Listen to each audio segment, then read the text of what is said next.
aqui nesta manhã de quinta-feira. Não vamos perder tempo não, né?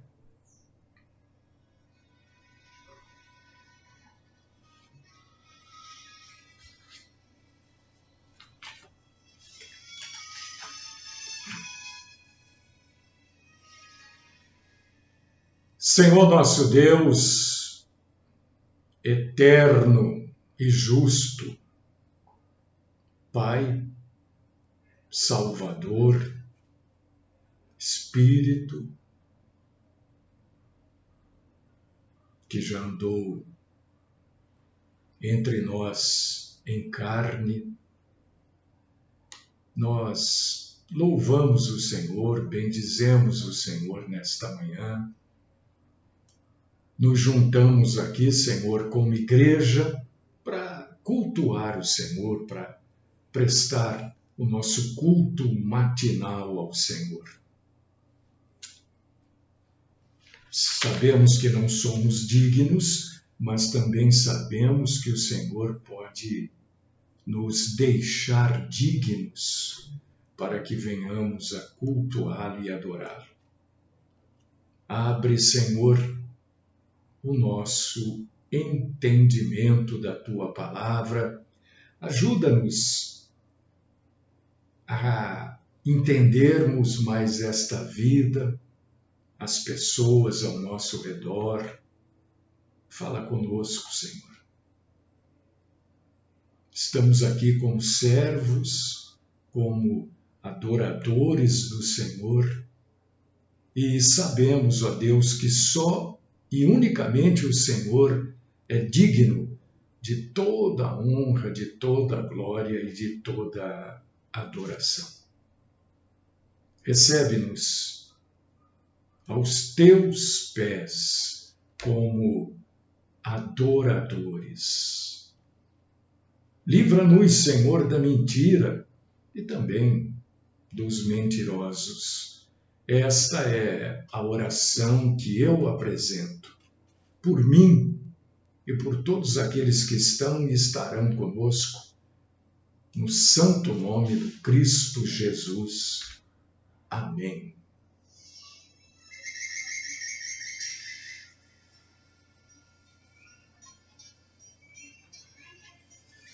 Bom, amados irmãos e queridas irmãs, hoje a gente vai encerrar aqui.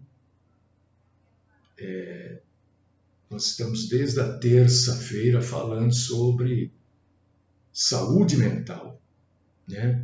Então hoje a gente vai estar encerrando esse ciclo desta falação sobre este assunto. Saúde mental usando a Bíblia Sagrada e usando um pouquinho de psicanálise. Mas a gente vai encerrar este assunto por enquanto. Tanto é que este é o título, né? Porque toda hora a gente volta neste assunto. E olha, você tem alguém que é problemático na sua vida, na sua casa, ou você muitas vezes é problemático, né?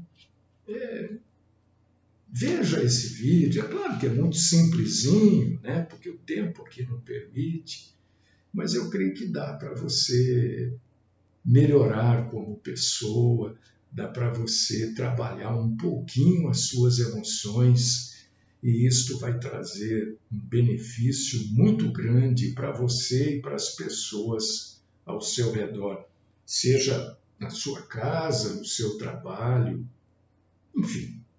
Esse vídeo eu reputo como importante. Não quero falar disso.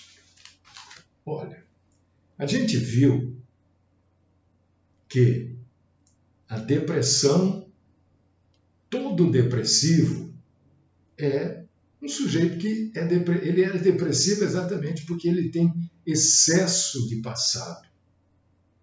Não é para você esquecer o passado. Não, vou apagar, não quero saber. Não. Eu estou dizendo que a gente não pode viver no passado. Excesso de passado causa depressão. Acabou. Ninguém é depressivo pelo presente ou pelo futuro. Todos são depressivos por causa do passado.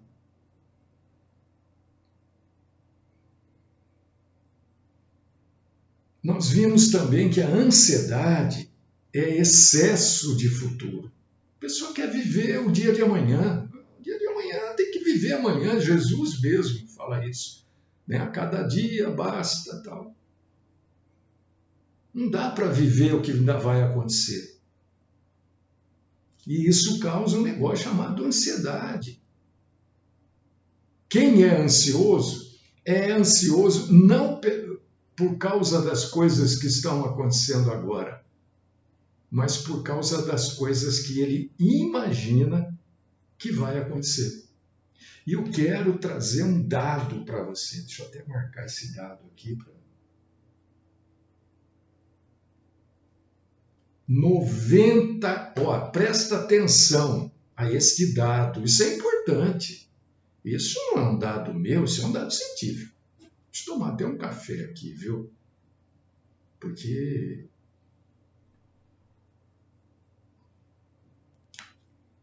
Ô, irmã, que bom que você concordou comigo, mas ninguém é obrigado a concordar, viu? Mas, se você está concordando, é porque eu devo estar falando coisas que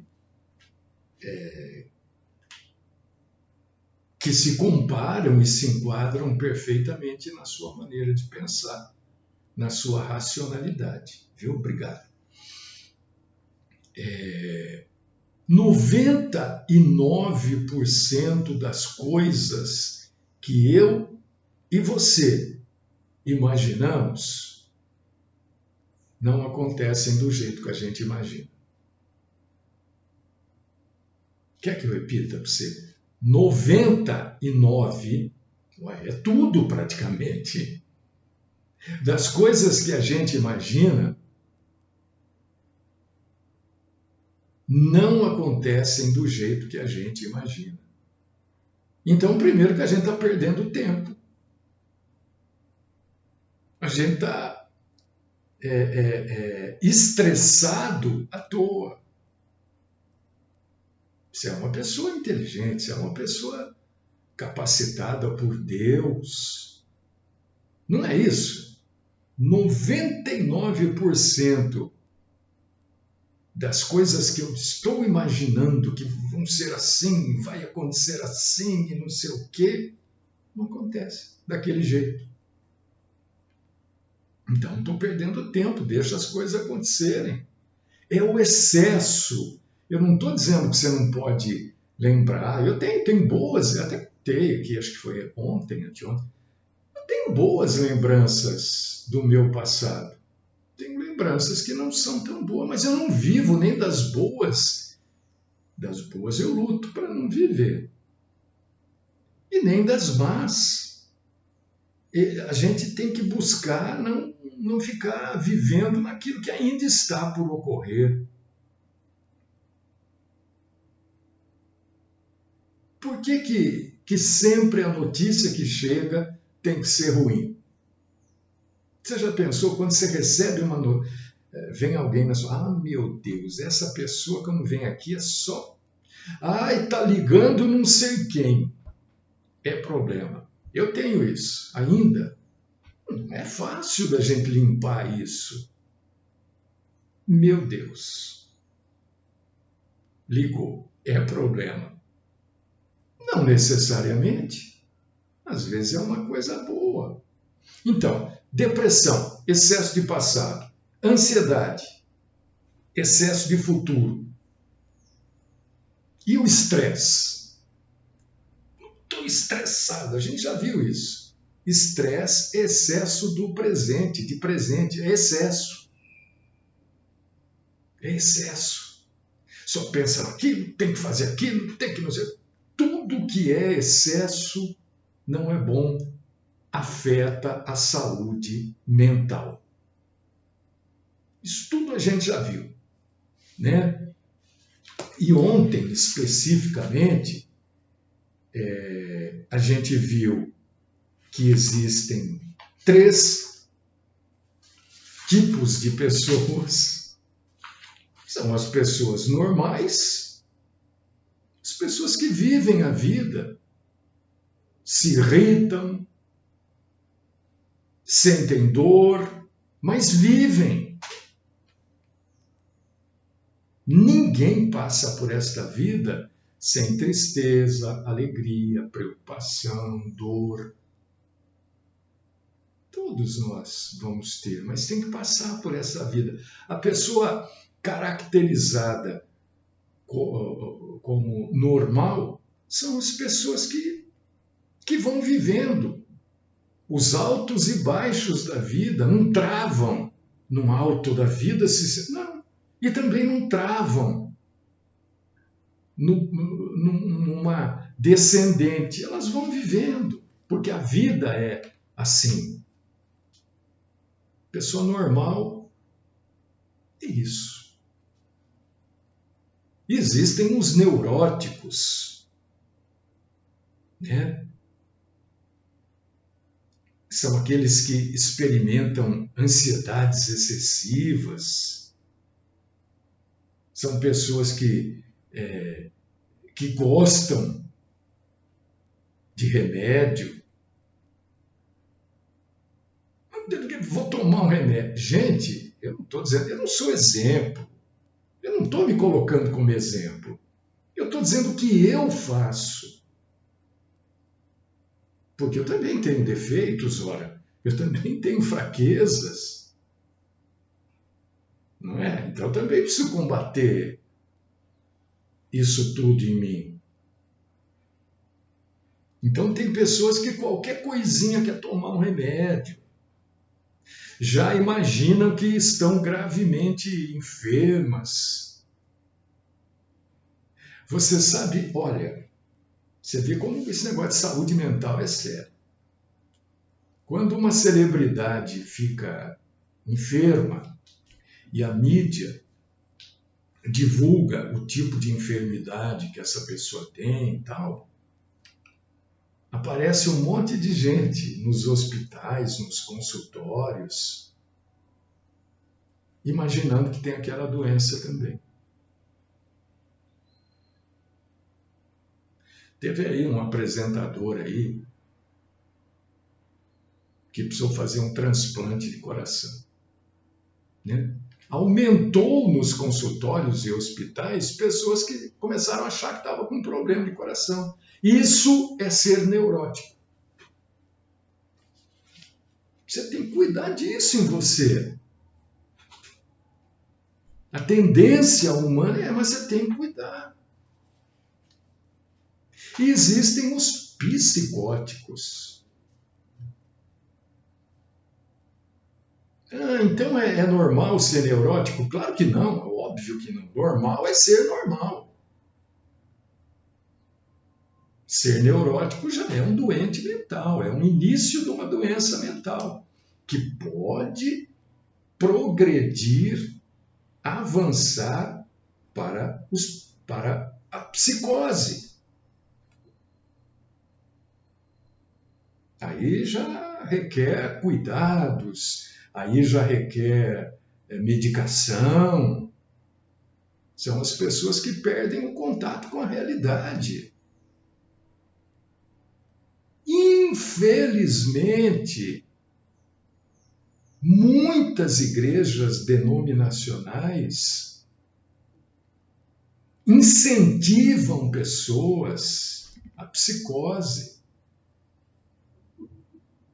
Quando a gente fala alguma coisa, por que né, a Bíblia, a língua, né? O poder da palavra. Tem gente que acha que o poder da palavra é porque quando a gente fala alguma coisa, a gente precisa... Peraí, eu estou falando isso, quem é que está ouvindo? Como é que a pessoa que está ouvindo vai entender isso? Como é que ela vai pôr em prática isso? Eu não sei se vocês observam, mas eu quero ser muito explicativo, porque eu não sei quem está me ouvindo, eu não sei como é que você está recebendo isso tudo aí que eu estou levando para você, eu não sei. Então eu tento explicar o máximo, né?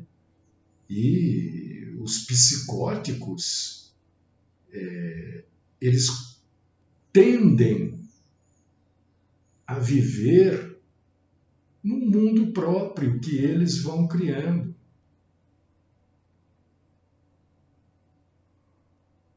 Entendeu? Isso tudo a gente viu ontem. E qual que é a causa desses problemas emocionais? A gente viu ontem também, né? Isso pode ser um problema orgânico, pode ser um problema hormonal, ou pode ser até um problema químico. E aí precisa de uma atenção médica. Eu não sou médico. Em alguns casos, a gente encaminha ou trabalha junto com o médico. Eu não receito nada, não posso receitar. Entendeu?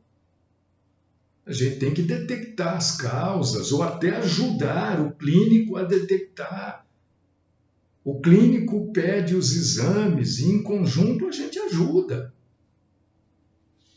Agora, o sujeito precisa de uma atenção médica, com o médico que ele vai ter isso. Às vezes a pessoa tem defeito genético. Como ontem eu falei, né, que quem sou eu? Até usei esse termo, e é verdade. Não estou me diminuindo para enaltecer, não, eu estou sendo consciente. Quem sou eu para ter uma teoria sobre saúde mental? Nossa, existem pessoas fantásticas nessa área, né? Mas eu me arrisco, né, a dizer que, eu citei o exemplo ontem do Alzheimer, né? Se manifesta lá numa idade. Mas a pessoa já apresenta algumas coisas com 40, 35, 50. Já começa a apresentar. É que ninguém dá bola. Outros abusam do álcool, de drogas, e isso vai trazendo alterações físicas no cérebro e que podem se manifestar em trauma emocional, né? Isso a gente falou ontem já. Hoje eu quero dizer para você, meu irmão e minha irmã em Cristo, porque nós estamos tratando do assunto saúde mental. Eu acho que é difícil fazer isso que eu estou tentando fazer aqui, que eu estou tratando de um assunto saúde mental com a Bíblia aberta. Não fechei a Bíblia, minha Bíblia está aberta aqui. Ó. Porque nem todos os problemas mentais são de origem genética ou orgânica. Existe muita gente, né, e isso precisa ser muito bem, não pode ser feito assim. Hoje nós vamos fazer um culto assim, não pode, isso não pode ser tratado de uma maneira geral. Porque naquele meio ali, muito provavelmente, tem gente que está precisando de remédio mesmo. E pastor não receita, viu? Pastor não pode receitar. Então precisa de um médico. Não pode generalizar. Você vê que eu estou trazendo as coisas tudo assim, por partes, né? Quem é normal é assim, quem é psicótico é assim, quem é neurótico. Porque não dá para colocar todo mundo num caldeirão só. Existem problemas emocionais que são problemas espirituais. E essas pessoas, por terem esse tipo de problema, são impedidas de ter uma vida feliz, uma vida plena.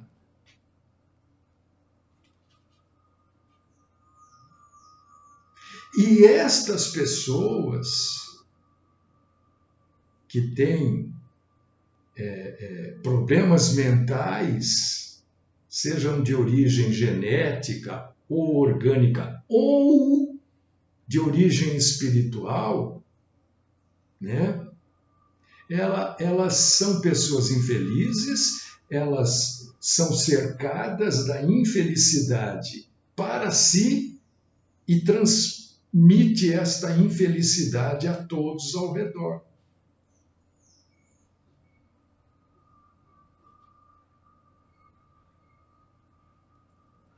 Agora é que vem a conversa séria.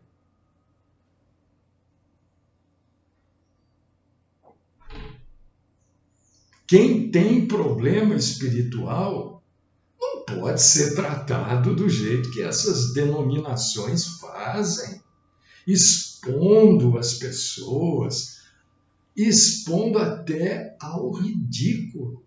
Isso não pode, isso é falta de amor. Jesus nunca fez isso, nem João, nem Pedro, nem Paulo, nenhum apóstolo, nem Barnabé, nem André, nenhum deles fez isso. Então, nós não podemos fazer.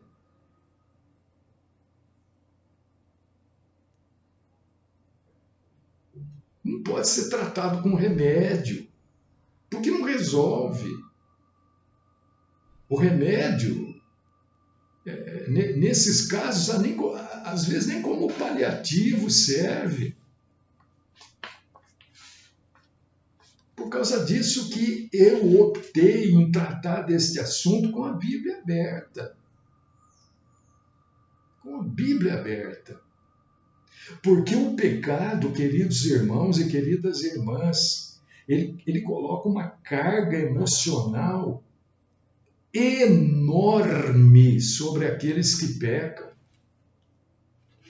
Ontem eu estava pensando, eu não tenho nenhum problema em vir aqui e falar, porque eu quero que vocês saibam que é normal. Né? Ontem me vieram alguns pensamentos à mente.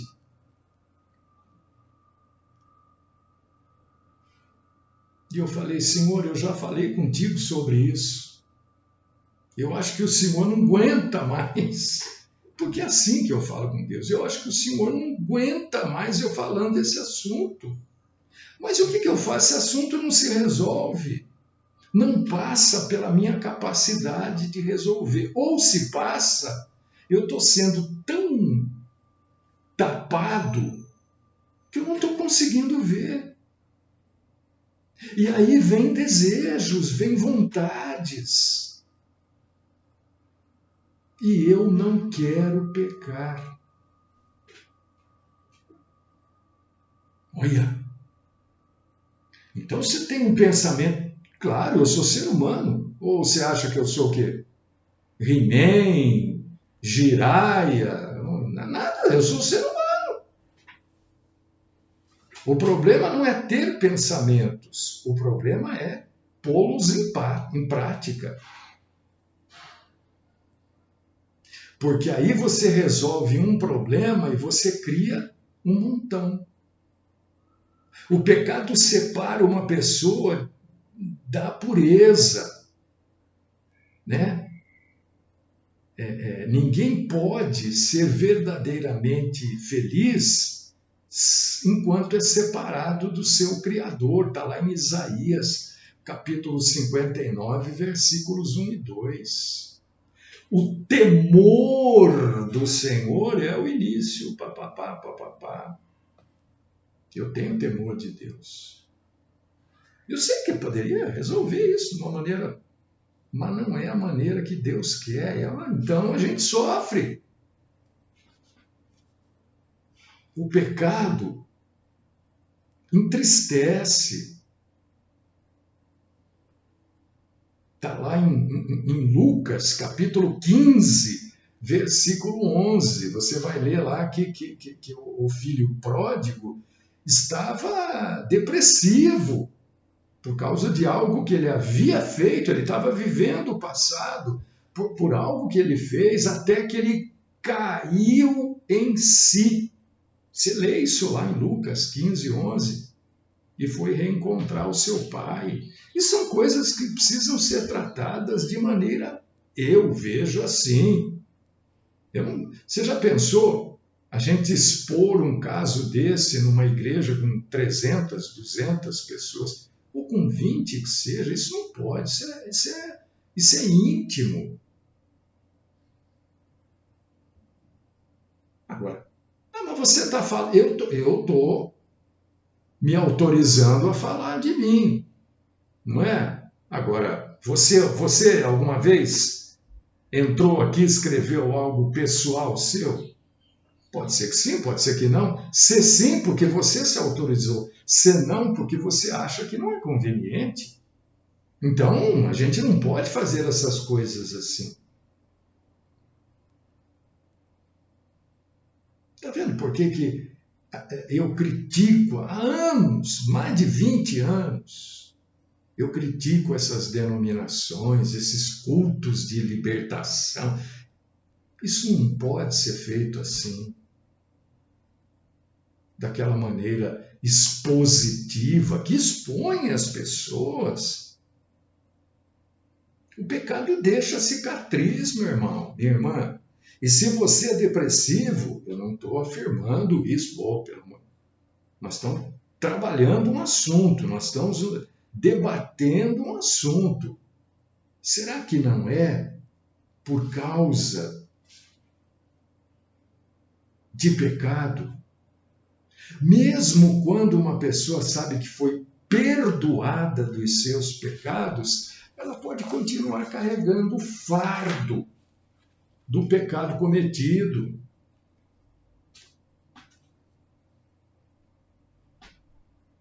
Você quer um exemplo bíblico disso? Olha, um exemplo que não é de uma pessoa qualquer na Bíblia, não.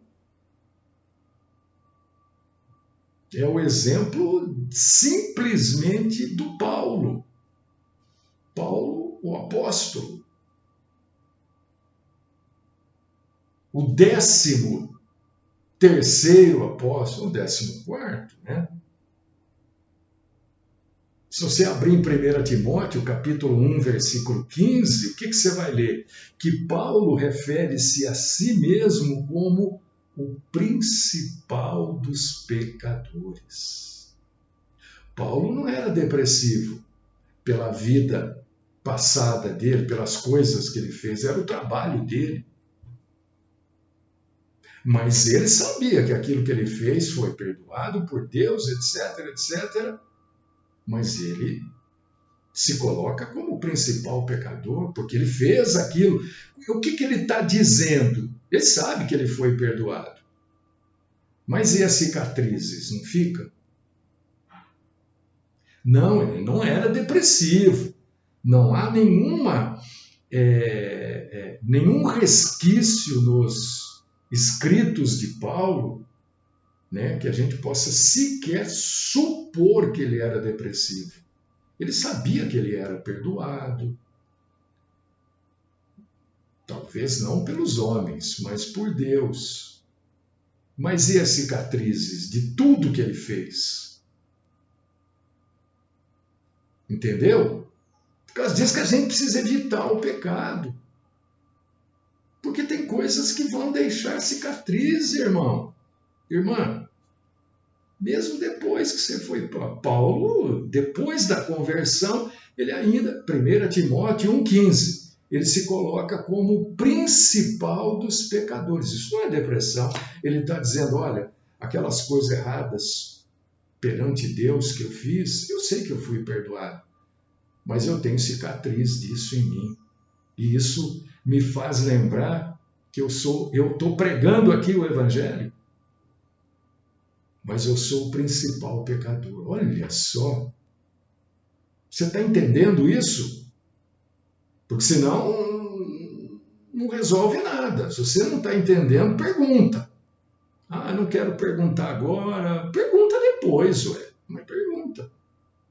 Mas me lembra do que você está perguntando, né?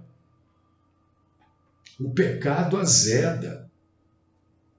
Você já viu pessoa azeda?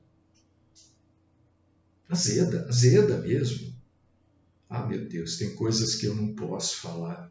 Porque, não que eu tenha vergonha, tenho vergonha.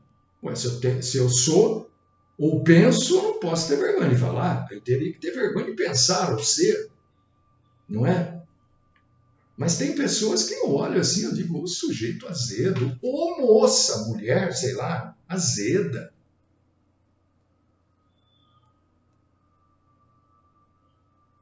Às vezes a pessoa, na grande maioria das vezes, carrega um fardo de pecado.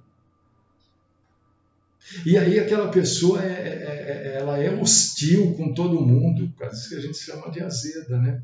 A hostilidade dela é mal dirigida. Precisa trabalhar saúde mental. A irmã escreveu, não sei qual, eu só li rapidamente assim, né? Não sei qual irmã que escreveu, mas eu vou falar disso agora. O pecado adoece. Você é doente? Primeira coisa que você tem que entender, você está doente, você não é doente, você está doente. Este mundo é um mundo de doença mesmo. Agora, você está doente porque esse mundo é um mundo de doença ou você está doente porque você pecou? Porque o pecado adoece. O pecado pode trazer problema de úlcera gástrica, duodenal e vai por aí afora. O pecado traz dificuldades emocionais. Acabamos de falar aqui da pessoa azeda, né? É uma dificuldade emocional. Ela é hostil, ela é grosseira. Você pergunta uma coisa, ela já sai dando pancada em você. Hostilidade mal dirigida, porque o pecado adoece. O pecado pode produzir problemas cardíacos.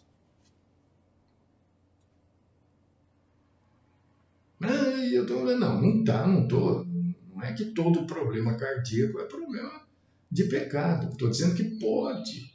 A Bíblia fala isso, lá Davi fala isso, né? Você conhece pessoas duras? Dura. É porque o pecado endurece. Quando o pecado fica sem correção, ele torna o coração endurecido. Por que bandido, às vezes a gente vê isso na televisão? Eu vejo tudo, viu? Não pensa que eu vejo tudo.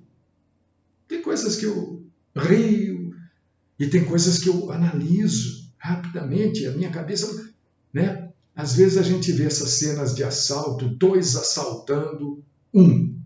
E aí o segundo assaltante fala para aquele que está com a arma, tira, mata, não sei. Por quê? Por que ele fala? Porque ele está com o coração tão endurecido pelo pecado, ele é tão sem sentimento, porque o pecado não houve correção nele. É por isso. Ele vira mão dura. Não, é coração duro. Isso resolve? Resolve. Conversando, expondo, abrindo, mostrando, corrigindo. Paulo fala sobre isso que eu estou falando, gente. Não estou falando de Freud, não estou falando. Né? Jung, estou falando desses caras aí. Estou falando da Bíblia. Estou falando de Paulo aqui. Efésios capítulo 4, versículo 19. Paulo fala em pessoas sem sentimento. É esta gente aqui. Você vê lá, matou, esquartejou em não sei quantos pedaços. É isso.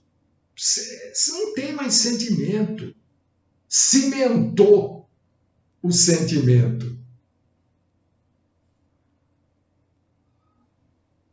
Problema emocional, simplesmente, deve ser tratado por alguém que trata problema emocional. Problema espiritual deve ser tratado por alguém que trata de problema espiritual.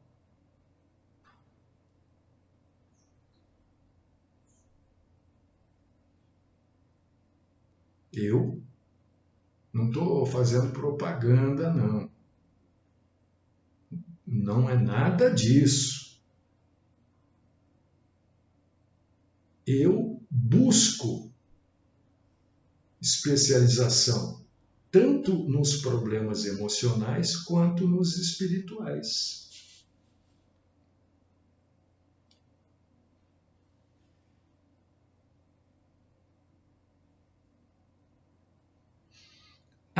Querido irmão e querida irmã, para a gente encerrar, amanhã é ceia, hein?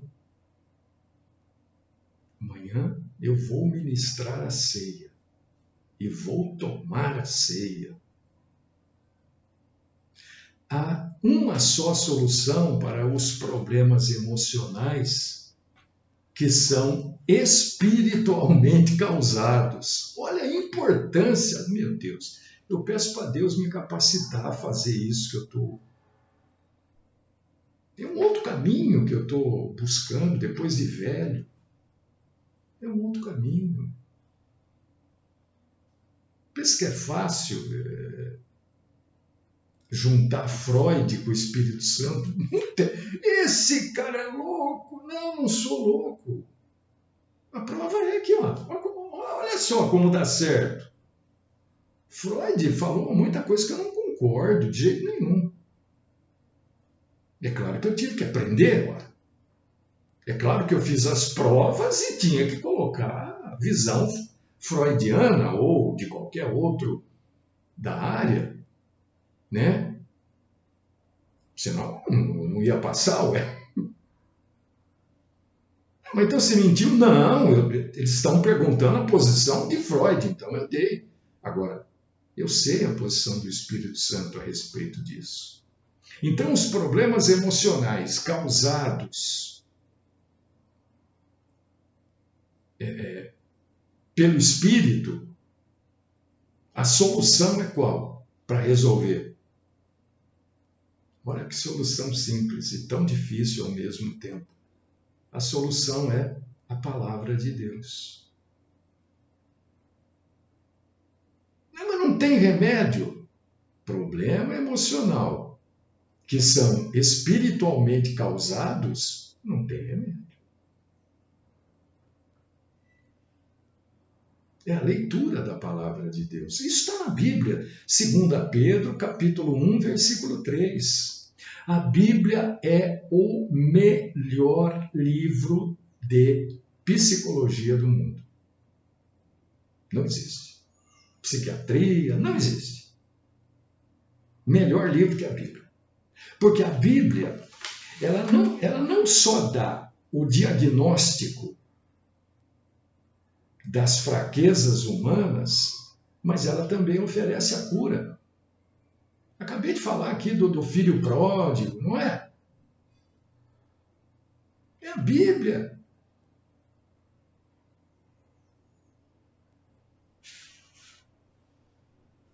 Assim como Jesus restaurou, lembra lá na terça-feira que eu falei do endemoniado gadareno?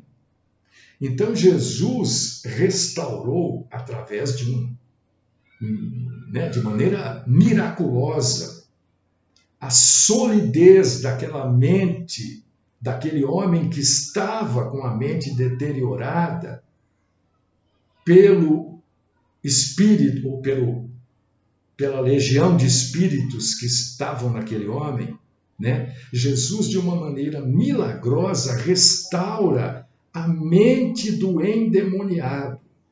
E Jesus pode também restabelecer a solidez da mente para quem tem problemas emocionais devido a lapsos espirituais, através da Santíssima Palavra.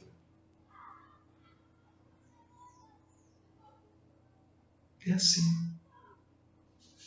É assim, não adianta querer deixar a coisa mais complicada do que ela já é, né? Ou é assim. É Jesus. Infelizmente, a grande maioria não acredita.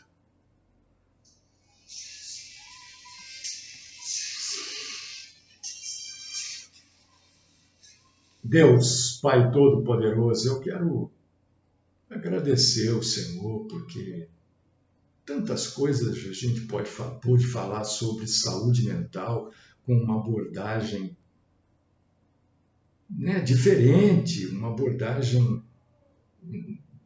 bíblica mesmo, mas também explicando, né, cientificamente algumas coisas aqui. Eu quero te agradecer, Senhor, que esta falação que nós fizemos desde a terça-feira sobre este assunto seja útil para pessoas, para irmãos e irmãs em Cristo. E nos colocamos sempre à disposição de todos. Continua conosco, abençoando este dia, e que amanhã estejamos juntos aí na Santa Ceia do nosso Senhor Jesus Cristo. Esta é minha oração no nome do próprio Senhor e Salvador e curador do corpo e da mente, e Salvador eterno de cada um de nós, Cristo Jesus. Amém.